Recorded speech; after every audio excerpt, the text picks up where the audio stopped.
Auckland is a beautiful harbour city with a relaxed, friendly atmosphere and plenty for the traveller to enjoy. If you have 4 to 5 hours to spare and would like to experience the views of Auckland from the harbour, followed by an energetic walk to the top of an extinct volcano, then a trip to Rangitoto on the ferry should be on the top of the itinerary. The North Shore's highest volcanic cone, Mount Victoria, rises behind the ferry terminal at Devonport as the ferry makes a quick stop. As the ferry rounds the heads of the harbour, Rangitoto's symmetrical cone emerges from the blue waters of the Hauraki Gulf. Rangitoto is just 8 kilometres from Auckland. Disembarking from the ferry, you step onto the youngest and largest of Auckland's 48 volcanoes.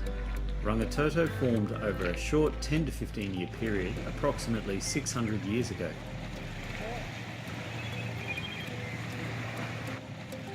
As you leave the jetty, you are first greeted by a number of small houses known as bachas. These bach settlements were built in the 1920s and 30s by holidaymakers who built private holiday homes and boat sheds. They also built shared facilities such as walking paths, a swimming pool, community hall and tennis court. In 1937, a prohibition order was put in place, and now the remnants of the Rangitoto bach communities are important historical relics of New Zealand's architectural and social history.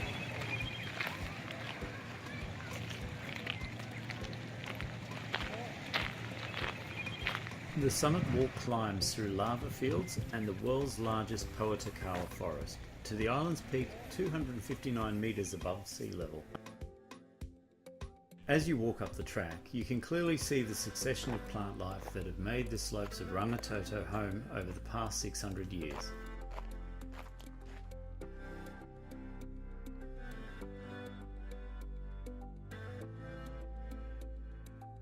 The first inhabitants of Rangitoto were mosses and lichens that anchored themselves to the rough and rocky lava slopes of the island. Over time, some of these lichens and mosses died, creating the first soil on the island. This rotted vegetation, also known as humus, collected in the crevices of the lava fields. The humus provided a source of minerals and moisture. The Pohutukawa was the first to take advantage of this and have now become the largest Pohutukawa forest in the world. The Pohutukawa in turn created the first shelter on the previously bare lava fields of the island. This attracted birds and insects. The birds and insects helped to introduce and pollinate new plant arrivals like Koromako, Astelia, Mingi, Manuka and Pucca. As the trees formed forests on the island, epiphytes and ground plants like ferns that rely on the shade to survive also colonised the island.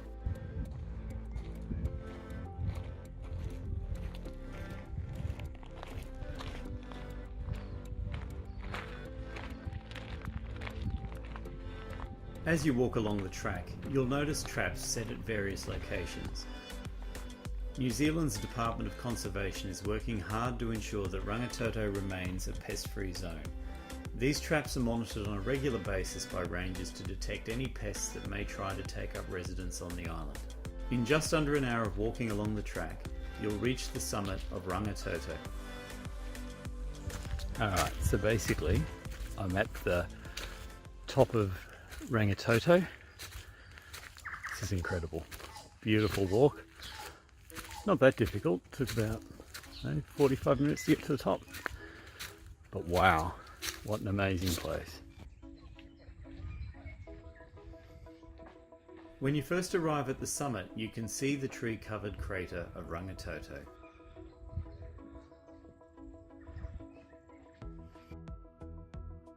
As you continue to walk along the edge of the crater, views of the harbour and Auckland start to emerge. I can promise you the views of Auckland, the harbour and the Gulf are simply breathtaking.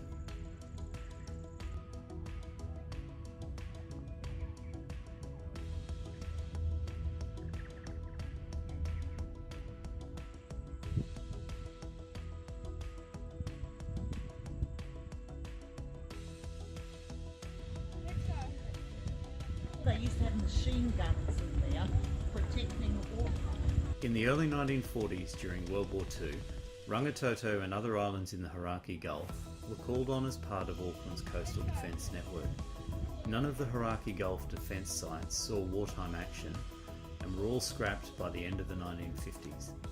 The historic defence site at Rangitoto and a number of other locations have been protected.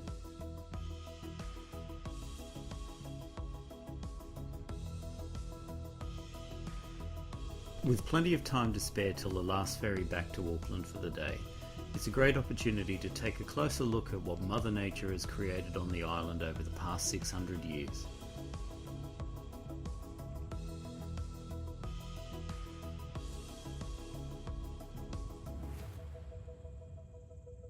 I highly recommend taking the side track to the lava caves on the way back from the summit.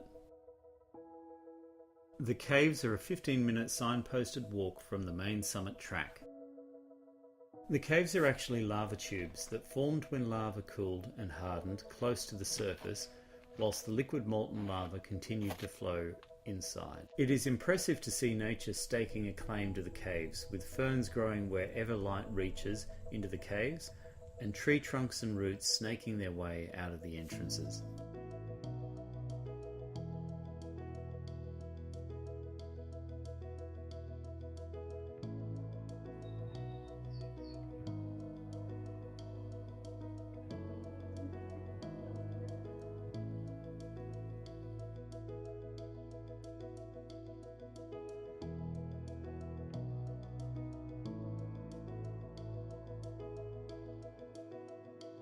I highly recommend taking a torch when you visit Rangitoto. There is a small section of one of the caves where it gets quite dark.